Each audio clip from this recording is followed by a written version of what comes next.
Okay, good evening. Excuse me.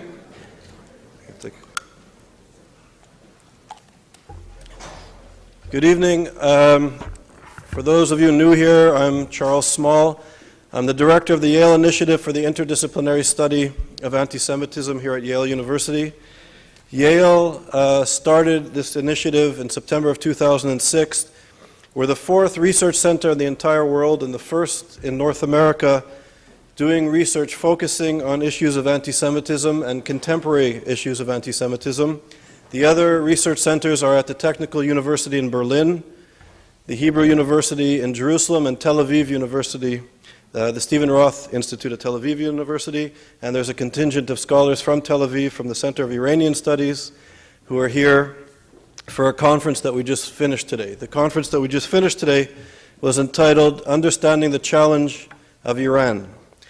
And I must say, I was speaking earlier today, that last year when Elie Wiesel came to Yale University and he spoke at the Yale Law School, he spoke to a packed audience of some of the finest minds in the country, students and faculty, the students being the future generation of leaders that will inevitably come out of this institution.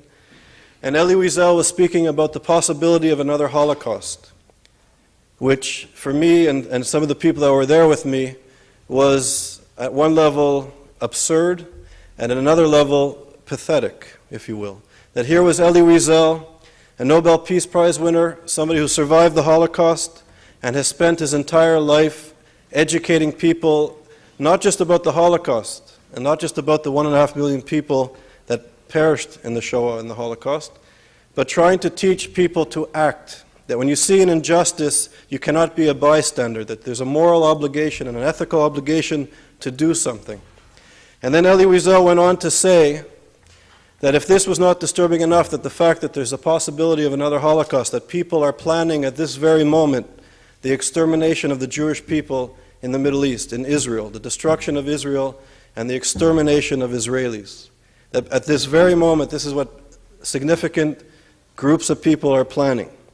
And Elie Wiesel went on to say if that this is not enough, the thing that really disturbed him was the inactivity, the nonchalance, the inaction of the Jewish community, of the student community, of the faculty, of the human rights community, of leaders of our government in the Western world who, at its very core, believe in democracy, of human rights, in the values of enlightenment and of citizenship, and that nobody was doing anything. And this was the thing that really disturbed him. And I must say that I think as somebody who's running a center on issues of contemporary anti-Semitism, that it's unbelievable that this is a threat that we have to face in our generation.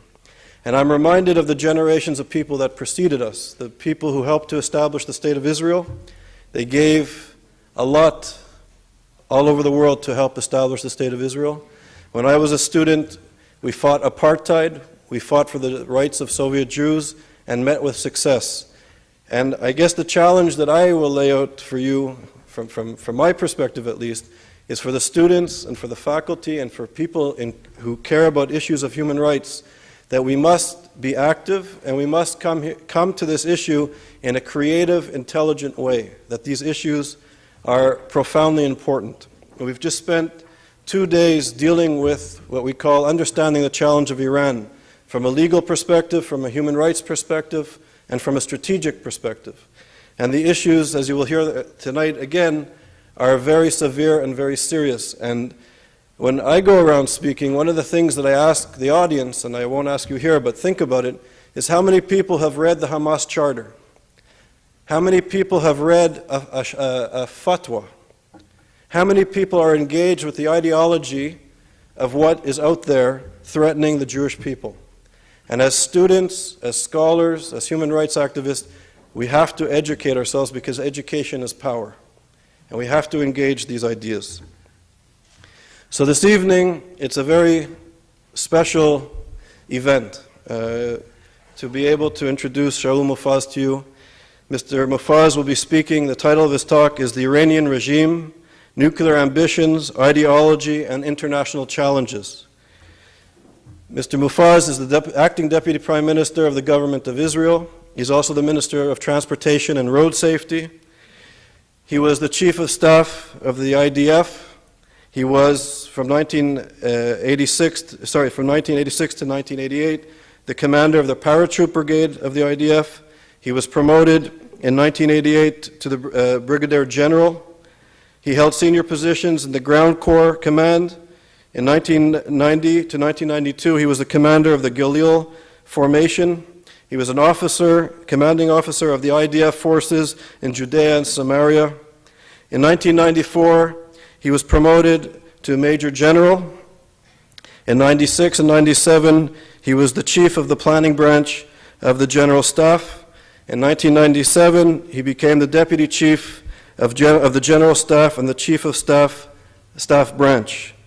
From 1998 to 2002, he was the 16th Chief of Staff of the IDF. So it's a tremendous honor with this background in defending Israel's right to exist and to be there, that the Yale Initiative for the Interdisciplinary Study welcomes Deputy Prime Minister Shaul Mofaz.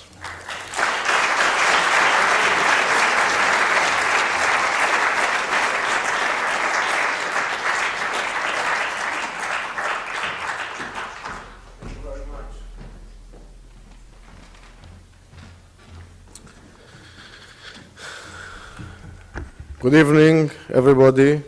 I'm very glad to be here tonight.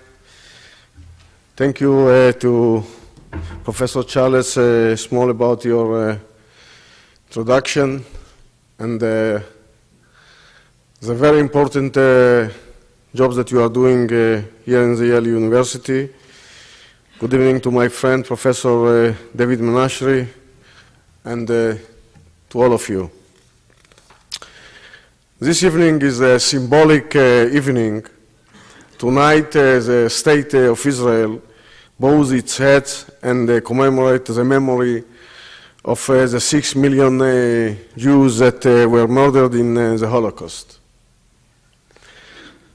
This is evening the Jewish people remembers and reminds that this care on mankind was not forgotten and will never be forgotten.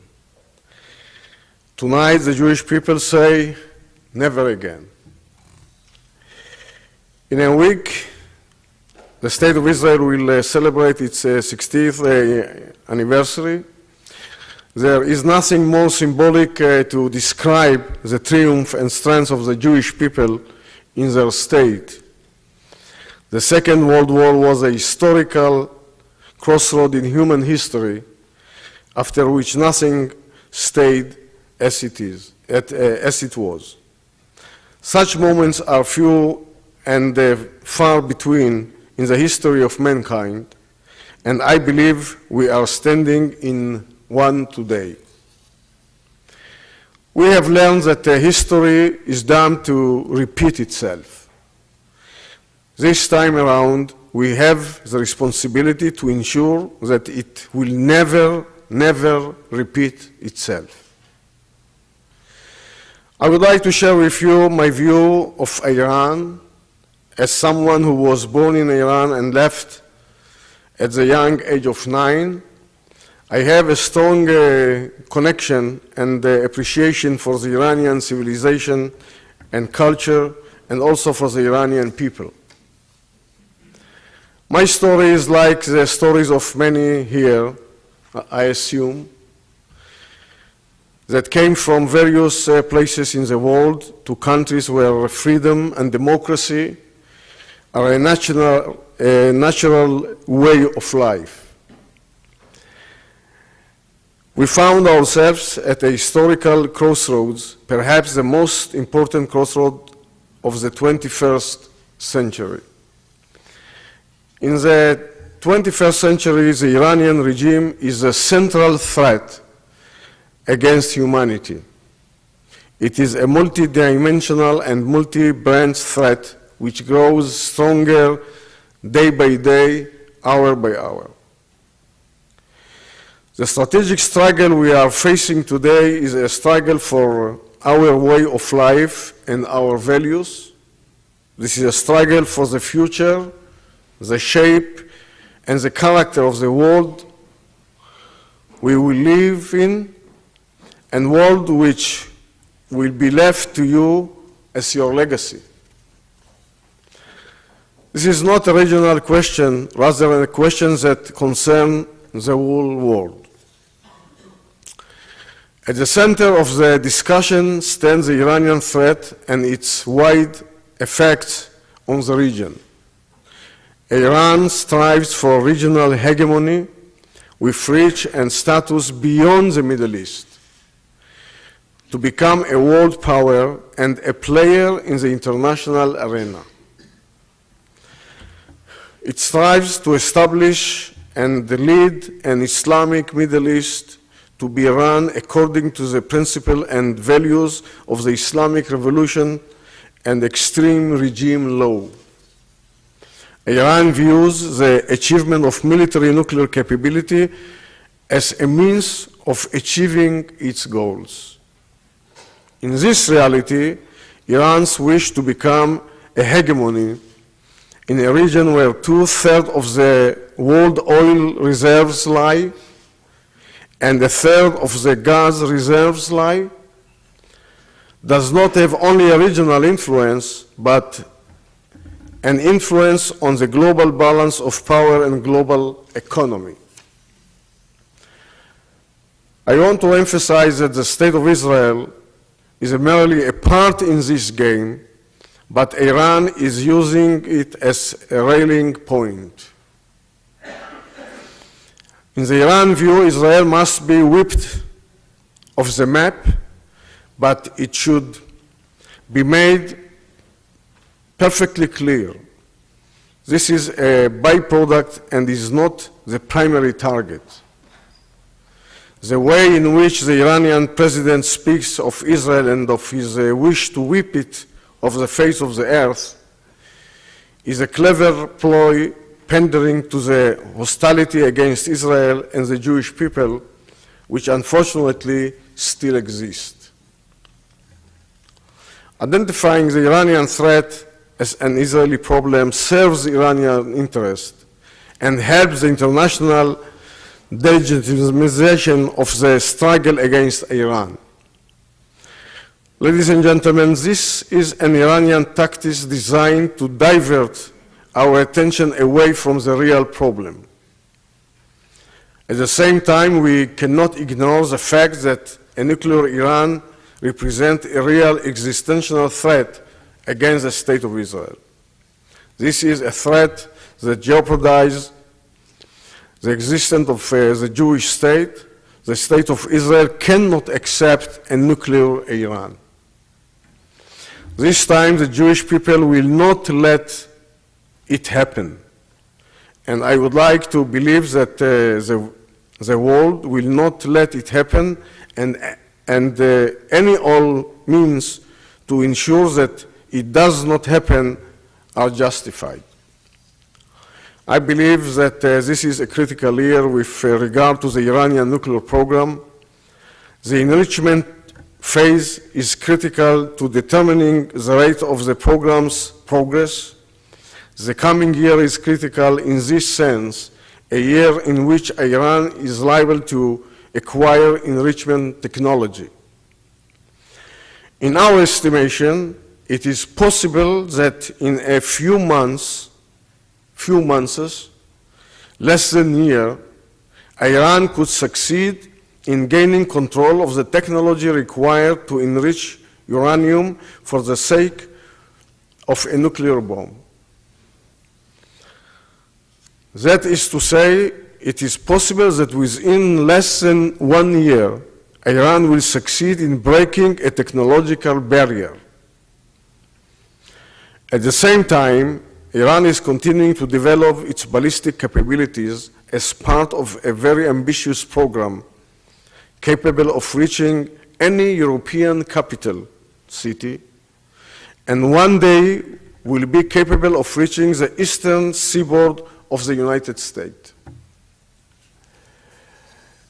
Furthermore, Iran is developing a space program under civilian cover, but we have to understand that capability of sending objects into space is of clear strategic significance. A country with this capability has the power to attack any location, anywhere on the face of the planet. There is no doubt that a ballistic program of this scope is intended for military goals that extend beyond the Middle East and is apparently designed for nuclear goals. So far, the international response to the Iranian threat is currently focusing on the diplomatic channel. Under the leadership of the United States, this is part of a strategy that we have agreed upon during our strategic dialogue. It talks about a three-way effort.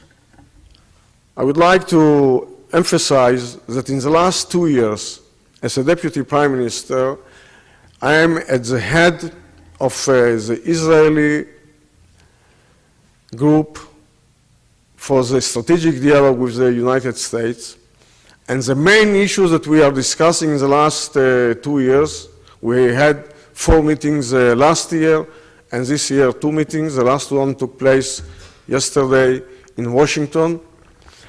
And our goal is to estimate the threat and to set up our policy toward the Iranian nuclear plan. What we agreed and achieved so far says that our policy based on 3 principles. First, a wide and united front against the Iranian nuclear program. Second, a list of sanctions against Iran, mainly financial sanctions and economic sanctions. And third, we said clear-cut that all options are on the table. So far, the sanctions were effective by influencing the Iranian financial and economic aspects. But they are not effective by stopping the Iranian to continue their nuclear program.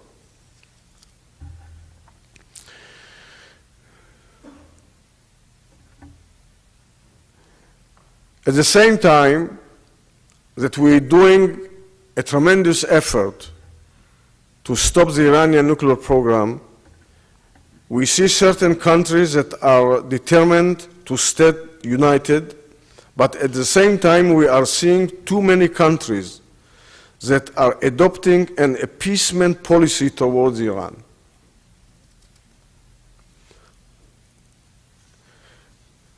And the main reason is economic reason. And as I said, we have a responsibility to ensure that history will not repeat itself. In this case, time is of the essence and it is running out. And the Iranian, part of the Iranian policy is to gain time, to buy time. It is vital to stand united against Iran. The appeasement policy did not prove effective thus far, and in the Middle East, it is preserved as a sign of weaknesses. At the same time, the regime continues to be worried by a serious internal challenges facing it. I mean the Iranian regime. Alienation among young people, violent activity on the part of the minority groups, and economic hardship, some of which may even have increased to a certain degree. We have to remember that Ahmadinejad was elected president because of his declared intention to take from the rich and give to the poor. And because of his promises to turn his attention to the internal provision in Iran society. A look at Iran society shows that despite rising incomes from oil sales and the regime's promises to funnel revenues to the weaker social strata, the economic situation in Iran is dreadful. The rate of unemployment is high. Inflation has grown to about 20%, and about 1 million Iranians are living in a dire poverty. However, at the same time, change can grow from the bottom up. As someone who was born in Iran and closely follows what happens there, I can tell you that the majority of the Iranian people do not share the desire of its leaders. Iran is no stranger to revolutions. I have great belief in the will, power, and strength of the Iranian people. The dissatisfaction with the government is growing, particularly among young students and women who see themselves as the main victim of the policies of the present rulers. More and more voices on the Iranian street can be heard wondering, why do we worry so much about the Hezbollah and the Palestinian when we are lacking so much at home? We do not know what is that will make the Iranian people revolt, but we must continue to search for the important pressure points to hasten the process of internal change in Iran and to undermine the legitimacy of the current government. The working assumption is that adding another straw and another straw will in the end break the camel's back. The conclusion arising from this analysis is that the Iranian regime is trying to maneuver between its long-term ambitions and its ambition to survive. We have to point it in the right direction. We have to point it in the right direction. I believe that the diplomatic channel is the best and most appropriate one at this time, but we must synchronize our watch with two different schedules in mind. The schedule of Iranian progress and the schedule of the sanctions impact. In the event that these schedules do not fit, we must take any options off the table. And we must be prepared for any scenario. I would like to add and say that from our best knowledge, we know that the Iranian has 2 nuclear programs. One which is uncovered, and we speak about it, and the second one is covered, and it is a military program. We do have a good intelligence and a sharing intelligence with the US, but I cannot promise you that we have all the information about the military program so far. In our strategic dialogue, we are sharing estimation, we are sharing information, we are sharing possible scenarios, and we discussed in the last meeting the fact that the radical group in our region, led by Iran, Syria, the Hezbollah and Hamas, gaining power and becoming stronger year by year. This year they are stronger than the last year. More than that, we see the influence of the radical group on our region vis-à-vis Damascus, South Lebanon, the Hezbollah, the Hamas in Gaza. And I believe that without the presence of Israel troops and the IDF within the West Bank, Judea and Samaria, the Iranian foothold could reach even this area. And from our perspective, it is very, very important that the Iranian will stop their influence in our region. Today, I can tell you that because of the Iranian support, the Hezbollah gaining more and more power. Since the last day of the Second Lebanese War, the Hezbollah doubled his power so far, and they have more long-range rockets. They doubled the number of the long-range rockets that cover most of the area in the State of Israel. And we know that because of the support of the radical groups, Iran, Syria, the Hamas took over in Gaza, and at the same time that we are sitting here in this wonderful hall, members of the Hezbollah and Hamas sitting in the same room in Tehran,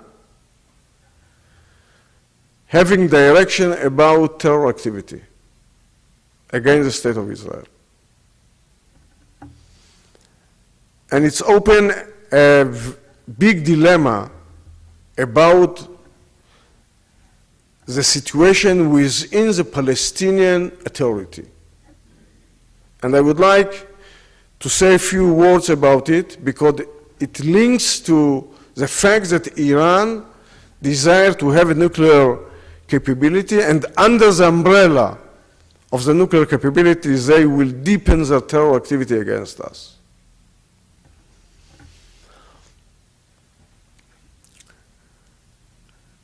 A year ago, June 2007, the Hamas became powerful and they took over in Gaza, and today they are controlling Gaza.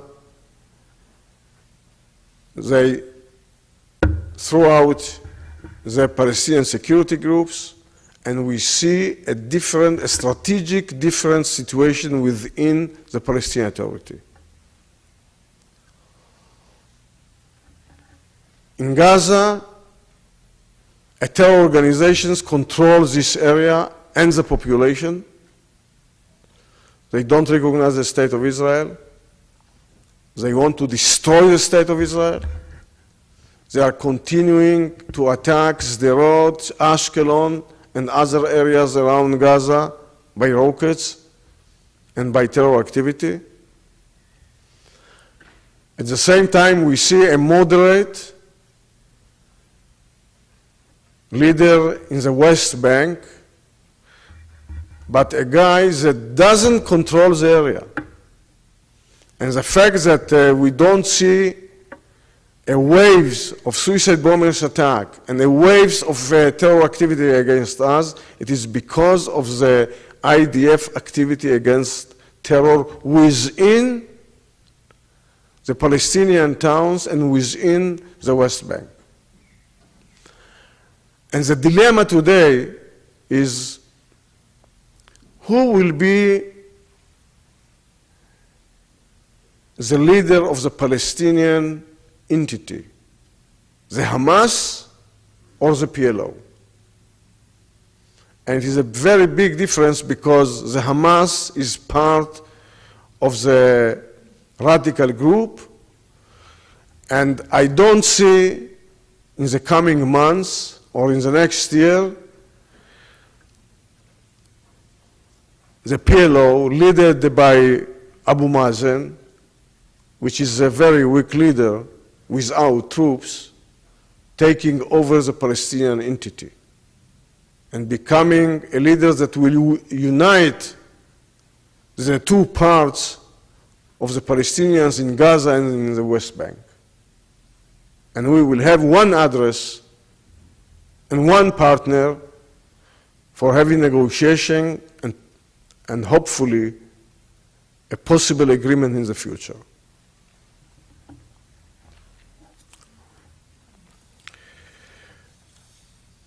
I would like to say that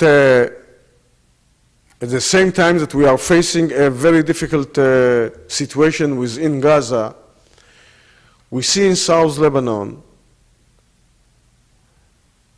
on top of the growing power of the Hezbollah, that Resolution 1701 that was achieved at the end of the Second Lebanese War does not work. There is no enforcement and implementation of Resolution 1701. We don't have our soldiers back. We don't see the Hezbollah move to the northern part of the Litani River. And we see more and more long-range rockets coming to the hand of the Hezbollah.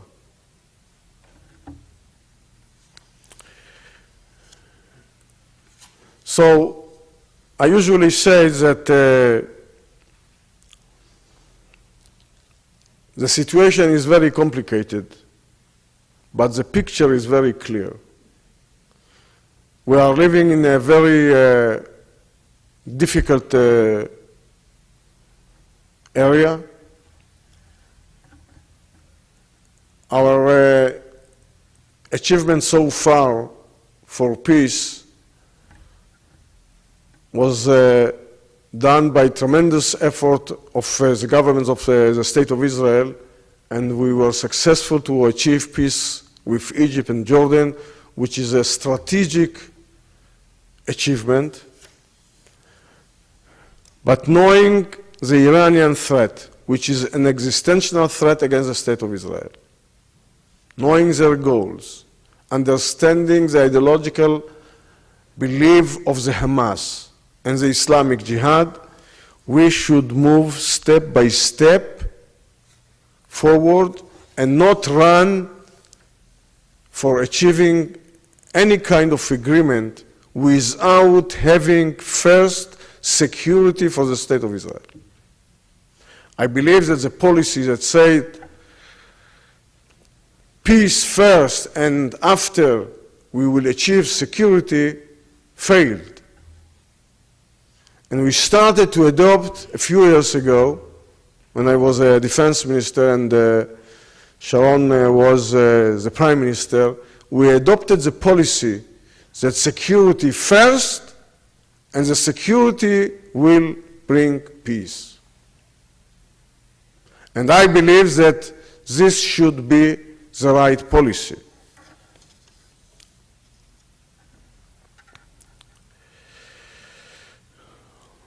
So there is no doubt that what is happening in the Palestinian arena is also the result of the regional events.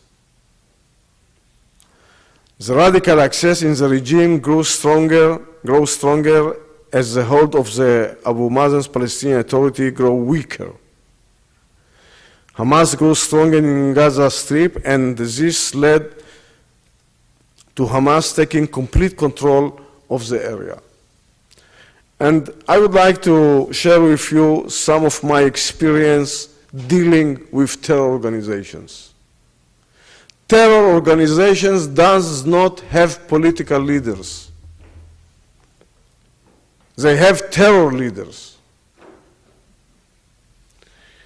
And one of the main questions that I was asked, and the members of the General Staff in 2002 was asked, how we are going to stop the waves of the suicide bombers attack at this time.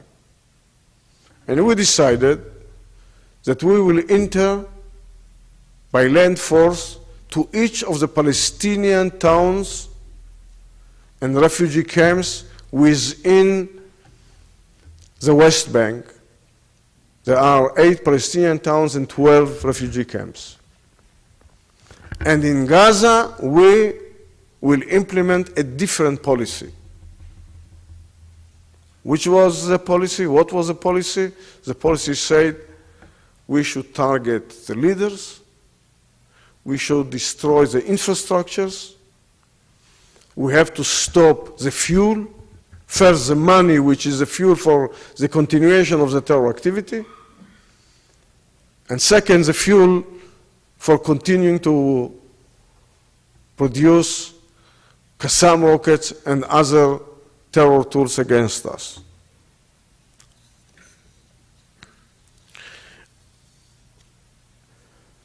And I believe that we should adopt this strategy today and to have deterrence against the Hamas and the jihad in Gaza.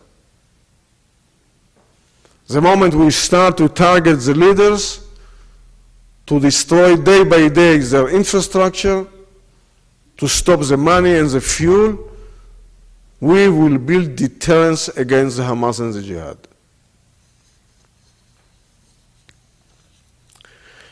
Now, it is very important to negotiate with the Palestinians. I'm not against peace. Believe me that after 40 years in the security field, I know exactly the price of the war and the price for peace. And I am in favor of continuing to negotiate with the Palestinians. But we have to move according to the roadmap plan, step by step, and they should fight against the terror activity. Without any achievement from the Palestinian side, it will be impossible to reach an agreement with the Palestinians. And those that believe that until the end of this year, we will be able to achieve a peace agreement with the Palestinians, including the core issues, I would say that it is impossible. More than that, I believe that Jerusalem should be united as a capital of the State of Israel forever. And we have not touched this issue. And speaking about borders, we have to understand the State of Israel needs a defendable borders. We all know that 30 years ago, the Iranians were one of our best allies. We have a very good relationship with them, like the relationships that we have today with the Western countries. And 30 years after, they are the main threat against the State of Israel. We cannot predict what will happen in the other countries. So we have to have defendable borders that will be based on the settlement groups like Ma'ale Edomim, Gush Etzion, Efrat, Ariel, and the others, and the Bekaa Valley, Jordan Valley. We cannot say, well, we have today a partner, let's give them the border of 67, and 25 years, 30 years from now, our children, generations to come, will stand in front of impossible power and impossible border to defend the State of Israel.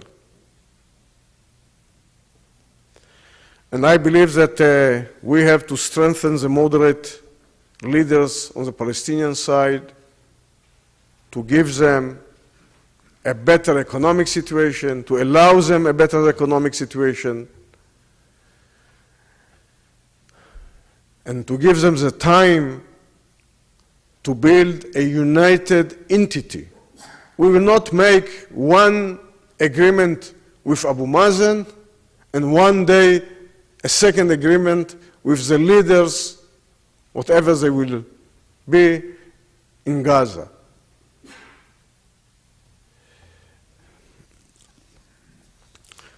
So we need determination. We should be very responsible for generations to come. And in conclusion, as I said at the outset, we find ourselves at a historical crossroads. This is a historical occasion, and such occasion occur but a few in human history. In the life of country, in the life of a people, the Jewish people knows this better than anyone else. The free world must stand determined and strong against the radical and dangerous camp threatening our liberty and our values. This time, no leader can say we didn't know, we didn't understand, and significance. This time, the entire world and Israel, as part of it, must once again seize the initiative and do everything necessary to ensure a future of peace and prosperity for generations to come after us. I thank you for inviting me and giving me the opportunity to stand here and to speak to you. And I would like to thank the hostess here at Yale for allowing me to come and to speak. And I hope that you will continue to support the State of Israel, because we need your support. We need the support of the people in the US. We need the support of the US administration. We need the support of the Western countries. But the State of Israel is a very strong state. We have strong people. We have strong armed forces. And we will be determined to achieve security and peace for the future of the State of Israel. Thank you very much.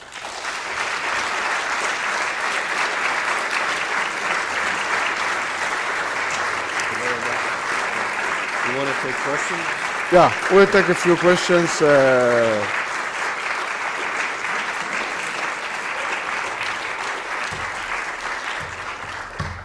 Okay. So, Deputy Prime Minister Mofaz has agreed to take some questions. Would anybody like to take a question? Go ahead. Easy, please, easy questions. Why do you think that there's such apparently a large difference in perception in terms of the intelligence of the United States and in Israel as to when Iran will first have available to it a nuclear weapon? I'll take a few questions.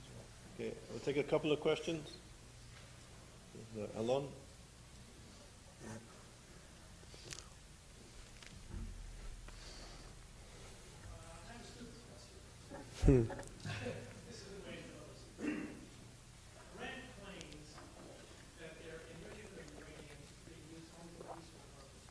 Can you speak a little bit loud?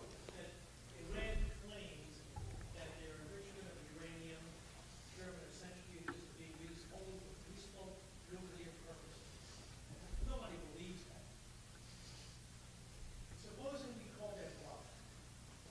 Supposing we, perhaps the United States, in conjunction with the United Nations, were to offer Iran all the nuclear facilities they need for the peaceful use of atomic energy.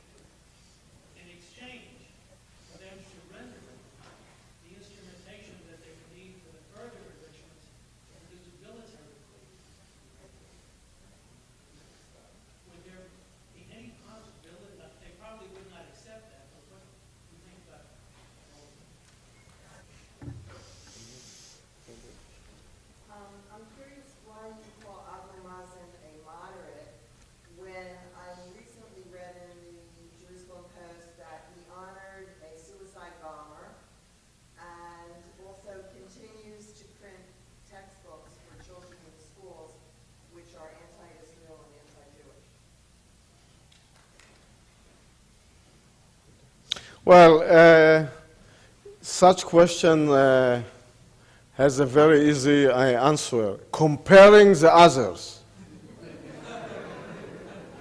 Comparing the others. Believe me, I know the history of Abu Mazen. He's not Zionist.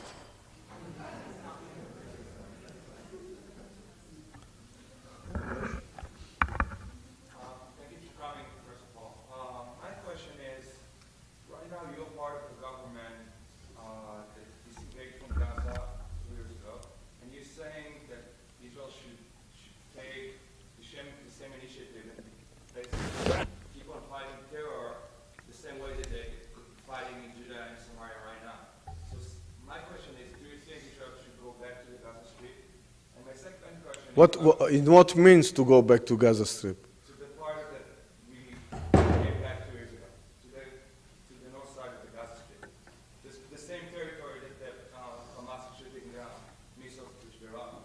And the second question is, right now I hear, as far as I know, there are talks about returning Judah to Samaria also. Do you think that's going to be a smart move, and how can you be part of kind of... Who said so?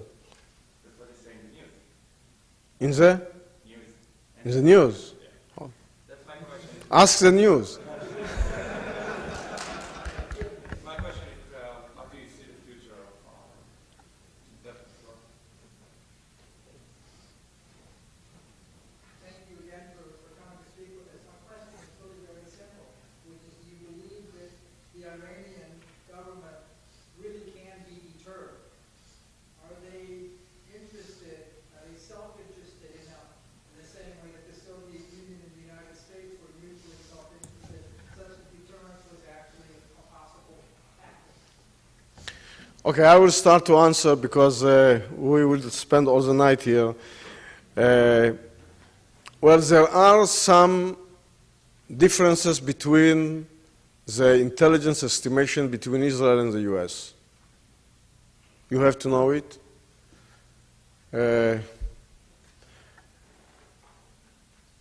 We believe that our estimation is more close to the reality. But you probably heard about the NIE report. We brought some very important evidence to the US intelligence in order to change their estimation.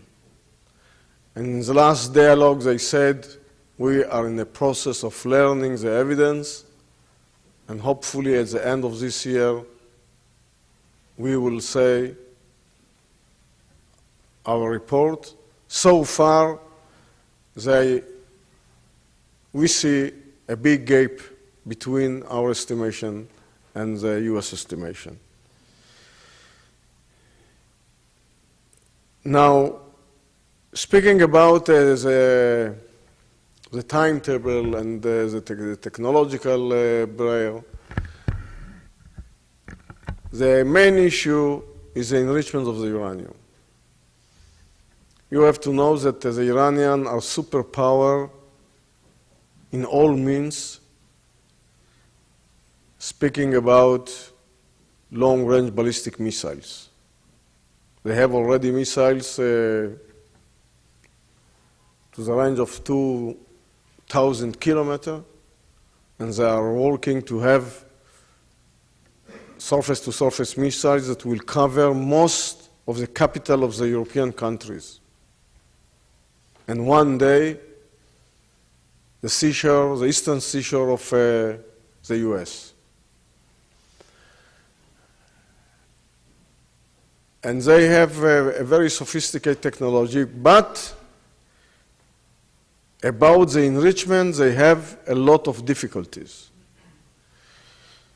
To have this technology, it means that the centrifuges should work in a very high capacity, and they are not there.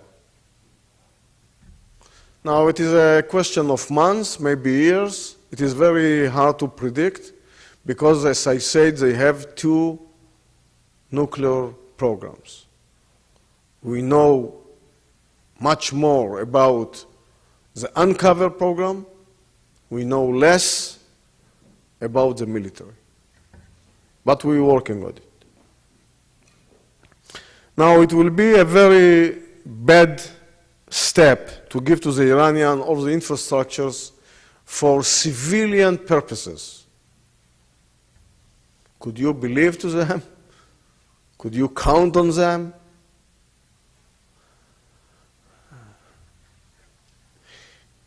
They have a goal. They want to destroy the state of Israel. And I suggest to all of us to take it in a very, very serious way.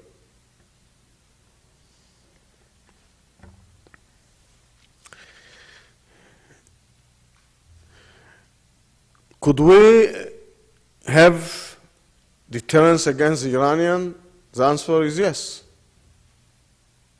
The answer is yes. We said clear-cut that all options are on the table. We cannot speak more than that. But we have to be prepared for any scenario.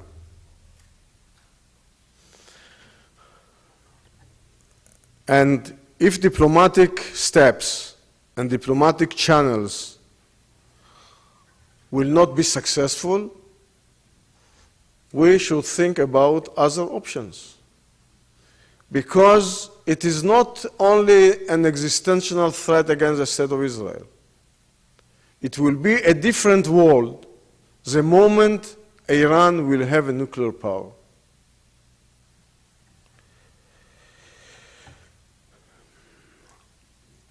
Speaking about Gaza and the West Bank, I answered about Abu Mazen.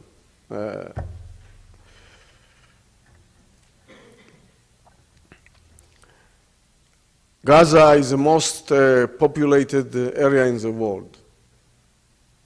And it is one block. The West Bank, you have 8, as I said, 8 towns, 12 refugee camps. You can enter to one, you can surround the other.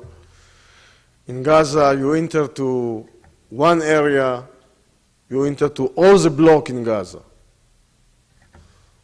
I don't believe that it is a smart move, from my knowledge,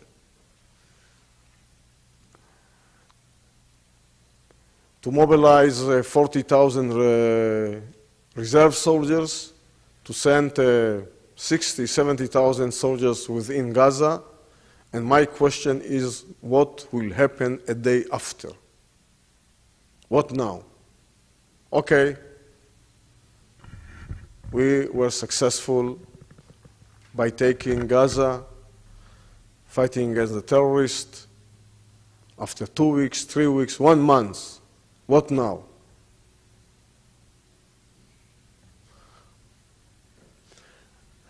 And this question is a very big question and a strategic question.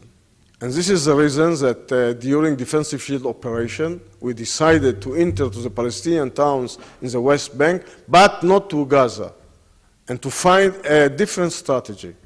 And it was successful, the strategy that we decided to implement. 3 years, the Hamas was out of the terror activity since June 2004 until June 2007. And because they became powerful and they were capable of destroying the Palestinian security groups, they felt and they feel today that they are powerful enough to start again to fight against the state of Israel. And I believe that deterrence is the main response to the Hamas terror activity against us. Speaking about Judea and Samaria, it is a different story. I can tell you that when I was in uniform, I believe that we are doing a mistake by staying within Gaza. Ask why? Because Gaza is not part of our national and our security interest. But the group of the settlements and the Jordan Valley are part of our national and security interest. This is a very big difference between Gaza and the West Bank. We know the people that lived within Gaza now knew, the government of Israel knew that we will not stay forever in Gaza. And we paid a lot of price, a very big price, the life of Jewish people, the life of soldiers, and thanks God that today we are not within Gaza with 12,000 Jewish people and some thousands of soldiers. And I believe that it was a historic decision and historic implementation. We did some mistakes. There is no doubt about it.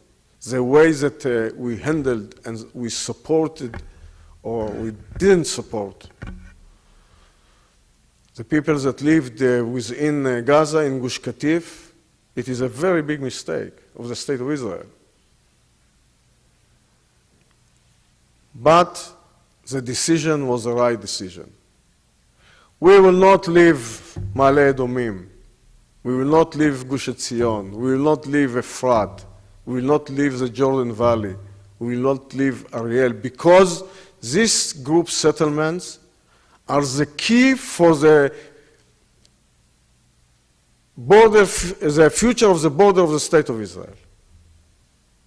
And these settlers that live there, they will be remembered in our history as a people that supported the State of Israel to have and to create the eastern border of Israel as a defendable borders.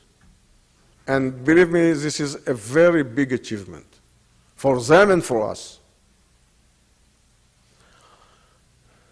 Now, there are areas that we should leave.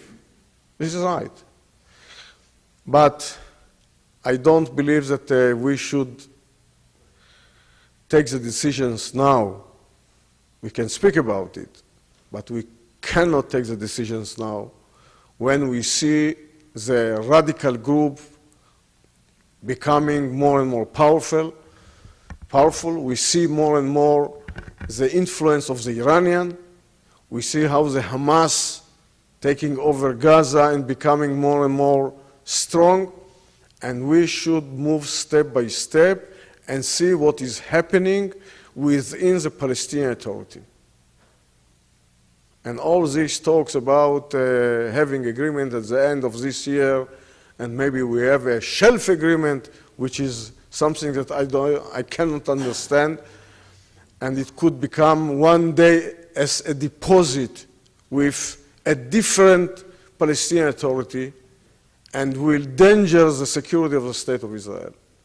And I told to President Bush in his last visit in Israel, don't push us to an agreement that will jeopardize the State of Israel. And he said, you got it. But we should stand and see that we are doing the right things, the right steps in the right way. And I believe that we are a very strong nation. Having the support of you here in the US and the other countries, and most of the democratic countries that are continuing to fight against terrorism, and knowing the threat of Iran having a nuclear power, and knowing that we, the Jewish people, believe in peace, pray for peace, and I believe that one of the most achievements of the State of Israel in the last 60 years are the peace agreement with Egypt and Jordan. and we have to continue to build up and to negotiate by achieving more and more peace with our neighbors. But the policy should be security first, and by having security and a sense of security, we will achieve peace. Well, it is too late. I see that you have a very intensive 2 days speaking about the Iranian issue and the other issues that threatening the Middle East and our region. Again, I would like to thank you for coming and for inviting me. I hope that the State of Israel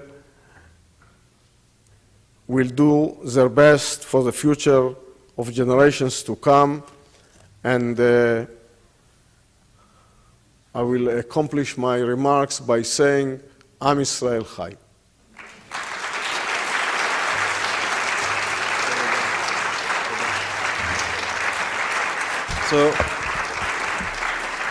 So on behalf of YISA, I'd like to thank the Deputy Prime Minister of Israel, Shaul Mofaz, for the honor of being here. And I'd also like to thank David Menashri from Tel Aviv University for making this evening possible. And thank you for coming.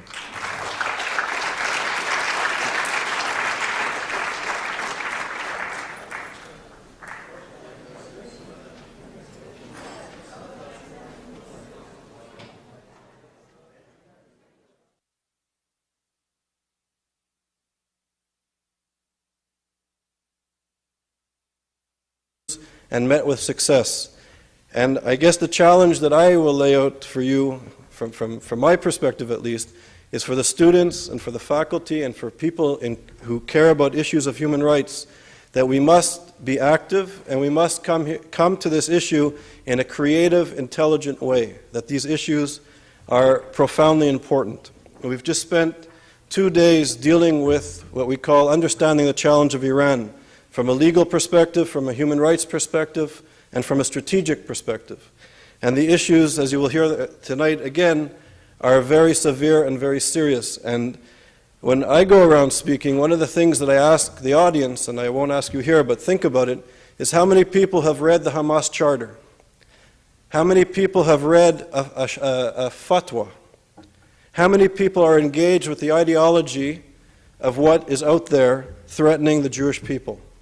And as students, as scholars, as human rights activists, we have to educate ourselves because education is power. And we have to engage these ideas. So this evening, it's a very special event to be able to Israel, the destruction of Israel and the extermination of Israelis. At this very moment, this is what significant groups of people are planning. And Elie Wiesel went on to say if that this is not enough, the thing that really disturbed him was the inactivity, the nonchalance, the inaction of the Jewish community, of the student community, of the faculty, of the human rights community, of leaders of our government in the Western world who, at its very core, believe in democracy, of human rights, in the values of enlightenment and of citizenship, and that nobody was doing anything. And this was the thing that really disturbed him. And I must say that I think as somebody who's running a center on issues of contemporary anti-Semitism, that it's unbelievable that this is a threat that we have to face in our generation. And I'm reminded of the generations of people that preceded us, the people who helped to establish the State of Israel. They gave a lot all over the world to help establish the State of Israel. When I was a student, we fought apartheid, we fought for the rights of Soviet Jews.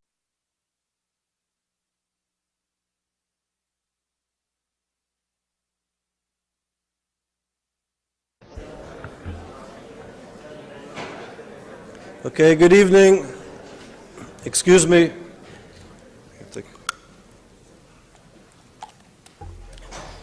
Good evening. For those of you new here, I'm Charles Small. I'm the director of the Yale Initiative for the Interdisciplinary Study of Anti-Semitism here at Yale University. Yale started this initiative in September of 2006.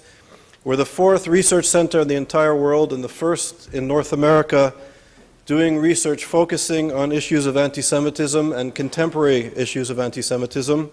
The other research centers are at the Technical University in Berlin, the Hebrew University in Jerusalem, and Tel Aviv University, the Stephen Roth Institute at Tel Aviv University, and there's a contingent of scholars from Tel Aviv, from the Center of Iranian Studies, who are here for a conference that we just finished today. The conference that we just finished today was entitled Understanding the Challenge of Iran. And I must say, I was speaking earlier today, that last year when Elie Wiesel came to Yale University and he spoke at the Yale Law School, he spoke to a packed audience of some of the finest minds in the country, students and faculty, the students being the future generation of leaders that will inevitably come out of this institution. And Elie Wiesel was speaking about the possibility of another Holocaust, which for me and some of the people that were there with me was at one level absurd and at another level pathetic, if you will. That here was Elie Wiesel, a Nobel Peace Prize winner, somebody who survived the Holocaust and has spent his entire life educating people not just about the Holocaust and not just about the 1.5 million people that perished in the Shoah and the Holocaust, but trying to teach people to act. That when you see an injustice, you cannot be a bystander, that there's a moral obligation and an ethical obligation to do something. And then Elie Wiesel went on to say that if this was not disturbing enough, that the fact that there's a possibility of another Holocaust, that people are planning at this very moment the extermination of the Jewish people in the Middle East. And to introduce Shaul Mofaz to you, Mr. Mofaz will be speaking. The title of his talk is The Iranian Regime, Nuclear Ambitions, Ideology, and International Challenges. Mr. Mofaz is the acting Deputy Prime Minister of the Government of Israel. He's also the Minister of Transportation and Road Safety. He was the Chief of Staff of the IDF. He was, from 1986 to 1988, the commander of the Paratroop Brigade of the IDF. He was promoted in 1988 to the Brigadier General. He held senior positions in the Ground Corps Command. In 1990 to 1992, he was the commander of the Galil Formation. He was an officer, commanding officer of the IDF forces in Judea and Samaria. In 1994, he was promoted to Major General. In 96 and 97, he was the chief of the planning branch of the General Staff. In 1997, he became the deputy chief of the General Staff and the Chief of Staff branch. From 1998 to 2002, he was the 16th Chief of Staff of the IDF.